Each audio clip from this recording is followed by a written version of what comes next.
ಅಖಿಲ ಭಾರತೀಯ ಲೆಕ್ಕ ಪರಿಶೋಧಕರ ಅಂತಿಮ ಪರೀಕ್ಷೆಯಲ್ಲಿ ರಾಷ್ಟ್ರಮಟ್ಟದಲ್ಲಿ 21ನೆಯ ಸ್ಥಾನವನ್ನು ಗಳಿಸಿ ಉತ್ತೀರ್ಣರಾದ ಶ್ರೀ ಅಶ್ವಥ್ ಶೆಣೈ ಅವರನ್ನು ವಿಕಾಸ್ ಕಾಲೇಜಿನಲ್ಲಿ ಸನ್ಮಾನಿಸಲಾಯಿತು. ಬಳಿಕ ಮಾತನಾಡಿದ ಅವರು, ಕಠಿಣ ಪರಿಶ್ರಮದಿಂದ ಹಾಗೂ ಶ್ರದ್ಧೆಯಿಂದ ವಿದ್ಯಾರ್ಥಿಗಳು ಯಾವುದನ್ನಾದರೂ ಸಾಧಿಸಬಹುದೆಂದು ಹೇಳಿದರು. ಇದೇ ಸಂದರ್ಭದಲ್ಲಿ ಲೆಕ್ಕ ಪರಿಶೋಧಕರ ಪ್ರಥಮ ಹಂತದ ಸಿಪಿಟಿ ಪರೀಕ್ಷೆಯಲ್ಲಿ ಉತ್ತೀರ್ಣರಾದ ವಿಕಾಸ್ ಕಾಲೇಜಿನ ವಿದ್ಯಾರ್ಥಿಗಳಾದ ಸಂಗೀತ್ ಶರತ್ ಮತ್ತು ವೈಷ್ಣವಿ ಶೆಟ್ಟಿ ಇವರನ್ನ ಸನ್ಮಾನಿಸಲಾಯಿತು. ಸಂಚಾಲಕರಾದ ಡಾಕ್ಟರ್ ಶ್ರೀಪತಿ ರಾವ್ ಅಧ್ಯಕ್ಷತೆಯನ್ನ ವಹಿಸಿದ್ರು.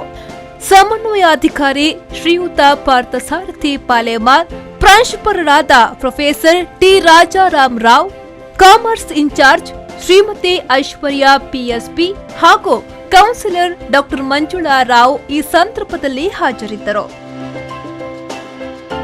ಬ್ಯೂರೋ ನ್ಯೂಸ್, ವಿ4 ನ್ಯೂಸ್, ಮಂಗಳೂರು.